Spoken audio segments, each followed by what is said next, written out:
J'entrai dans la salle communautaire avec la même discipline que j'apporte au compte quand la mémoire fatigue et que les chiffres doivent se tenir debout sans personne pour les porter. Un classeur discret contre ma poitrine, des relevés ordonnés par moi, des pièces jointes triées par objet, une respiration longue qui me permet de penser plus lentement que la rumeur. Les tables pliantes alignées traçaient un quadrillage neutre. Les chaises grises dessinaient une géométrie qui invitait la colonne vertébrale à s'installer sans crispation, et l'horloge murale battait un tempo plus ancien que nos malentendus. Je posais mes documents à la même place que d'habitude, coin gauche, bord parallèle, stylo en travers comme un pont sur le papier. Je n'avais pas l'intention de convertir une réunion de famille en assemblée générale. Je souhaitais seulement que les dates réapparaissent dans le bon ordre, que les flux n'aient plus besoin de voix pour s'expliquer, que la méthode reprenne sa place au centre du cercle. Depuis des semaines, l'héritage dormant dans un compte dédié réclamait un langage d'entretien et de continuité. Les prélèvements autorisés correspondaient à des choses sans surprise: factures de conservation, primes d'assurance, petits frais de procédure, frais de copie, honoraires du notaire selon échéancier, tout indexé dans mon tableau croisé avec une sobriété d'atelier. Les virements entrants étaient plus rares. Quelques ventes accessoires venues grossir la nappe, une restitution d'acompte, un remboursement d'avance, toujours accompagné d'une ligne de notes qui indiquait l'origine, l'objet, la référence. Je ne m'autorisais ni coup d'éclat, ni raccourci, parce que l'argent ne supporte pas la théâtralité, et parce que je préfère la paix d'un solde qui respire à la fièvre des chiffres brandis comme des totems. La salle, pourtant, avait l'électricité des jours où la parole cherche une scène. Les cousins chuchotaient, les oncles échangèrent des regards, les tantes ajustèrent des dossiers sur leurs genoux. Je reconnus ce climat d'avant-orage, ce moment où une phrase va s'arracher au tissu social et vouloir devenir décret. Je serrais la couverture translucide de mon classeur comme on retient une porte contre un courant d'air. J'avais, dans mon sac, la preuve vivante que les fonds suivaient la cadence du plan, relevé mensuel estampillé, accusé de réception de la banque, écran imprimé avec cachet de l'agent, liste de virements sortants et entrants, ventilation par catégorie, signature horodatée. Tout ce monde calme de pièces froides qui, lorsqu'on les aligne comme des dalles, fait reculer la boue. La veille, j'avais rafraîchi le dossier avec les derniers mouvements. Un virement important figurait dans la liste, crédité par la banque à la date exacte que j'attendais. Ligne claire, référence de l'ordre, confirmation en message sécurisé, croix verte dans la colonne de rapprochement.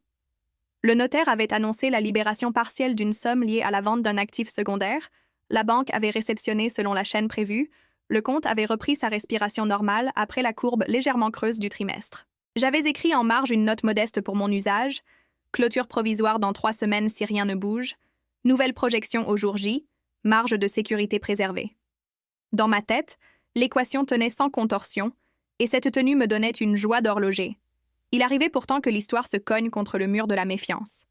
Des vies entières apprennent à parler de l'argent en exagérant ses mérites et ses crimes, et je ne me sentais ni juge ni missionnaire.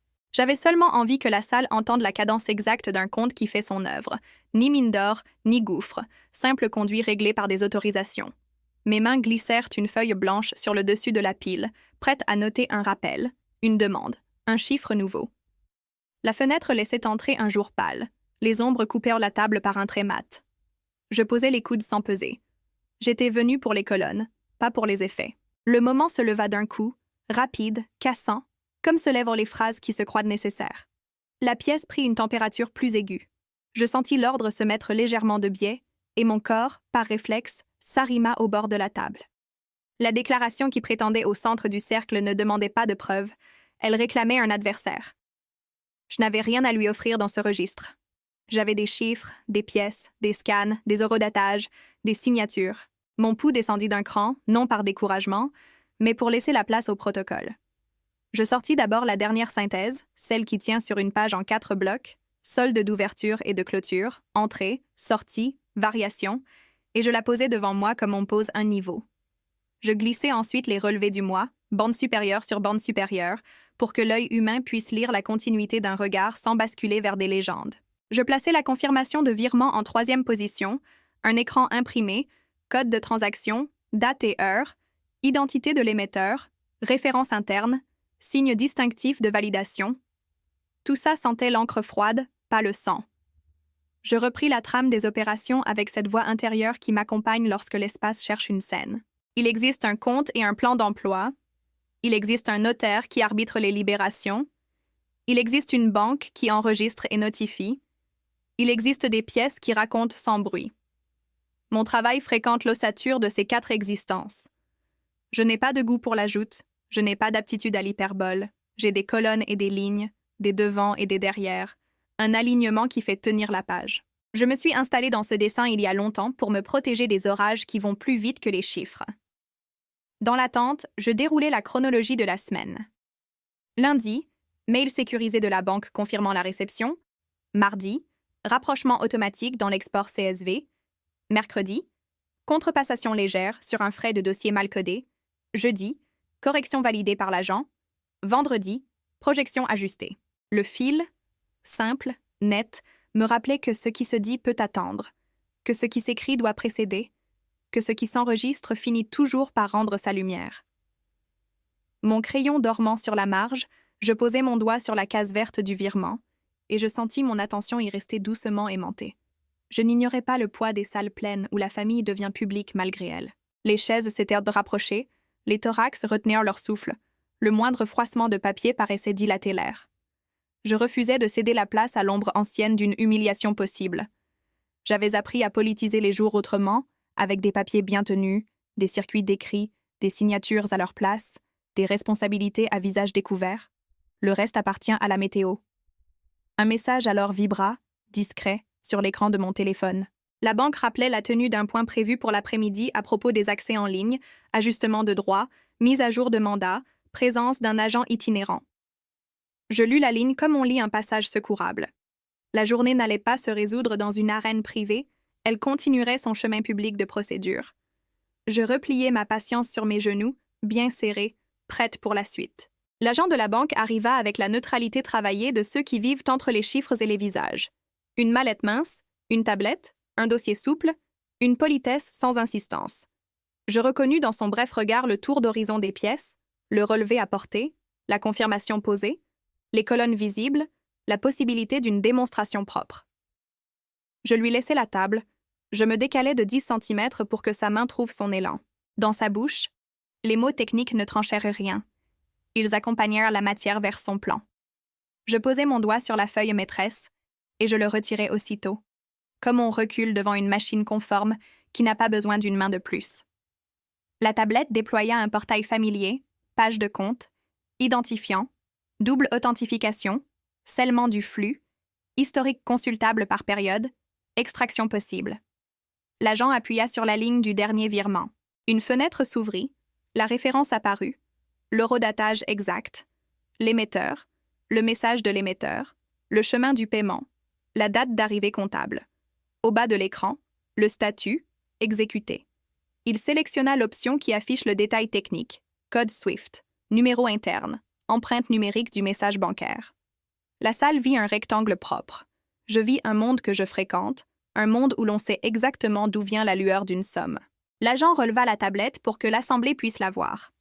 Au centre, le montant figurait, pas spectaculaire, mais suffisant pour rendre au plan sa respiration.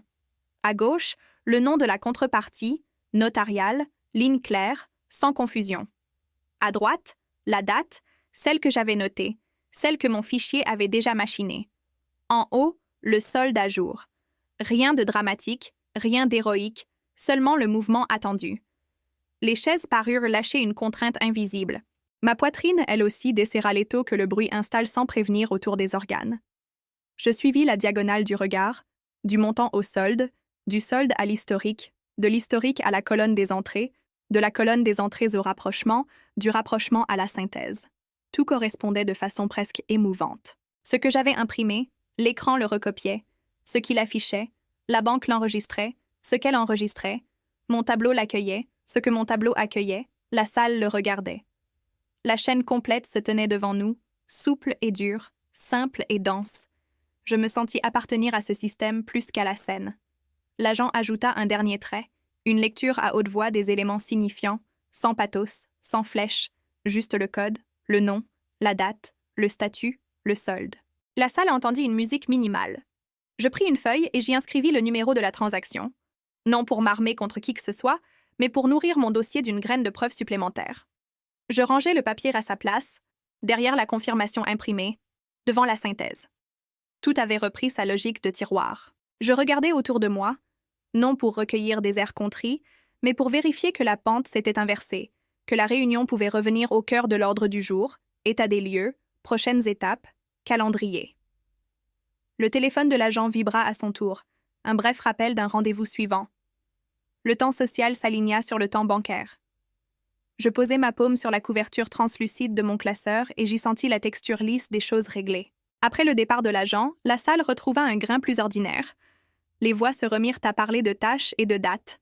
Je fis circuler la synthèse, j'acceptais les questions factuelles, j'ouvris ma page de projection, j'indiquais la marge de sécurité, j'expliquais la logique d'un échéancier. Je ne cherchais pas à transmettre une doctrine, seulement une hygiène. Les lignes respirent mieux quand elles ne portent pas la charge d'un drame. Je notais les engagements que la réunion prenait sans le dire. Un envoi mensuel de la synthèse, un point au trimestre avec le notaire, une mise à jour des accès, une vérification des mandats. Je proposais de ranger les documents dans un espace partagé à accès limité pour que chacun puisse, sans bruit, vérifier, s'orienter, s'apaiser. L'outil n'a pas besoin d'être beau, il a besoin d'être exact. J'inscrivis en fin de page les 3 dates à venir. Déclaration, versement d'assurance, rendez-vous fiscal. Mon écriture, par habitude, fut droite et basse. Je passais le reste de l'après-midi à faire ce que je sais faire, scanner, nommer les fichiers avec une convention stable, déposer, envoyer un lien, archiver les originaux, relire les colonnes, cocher les cases, garder au chaud la trame.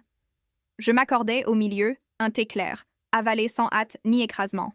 Je laissais la joie modeste d'un compte en ordre diffuser ses propriétés.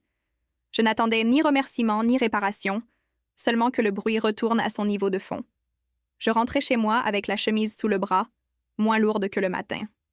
Sur la table, le soir, je fis la revue ultime. Je collai un onglet sur la page de la transaction. Je glissai une note douce dans la poche avant, mots-clés, code, nom. Je sentis dans mes épaules la fatigue d'une journée passée à replacer sur leurs rails des trains qui aiment s'échapper des gares. Je m'endormis avec le confort rare d'un chiffre qui ne m'appelle pas dans la nuit. Les jours suivants suivirent leur cours sans exaltation. La banque envoya son relevé mensuel. Le notaire confirma par message la prochaine libération partielle.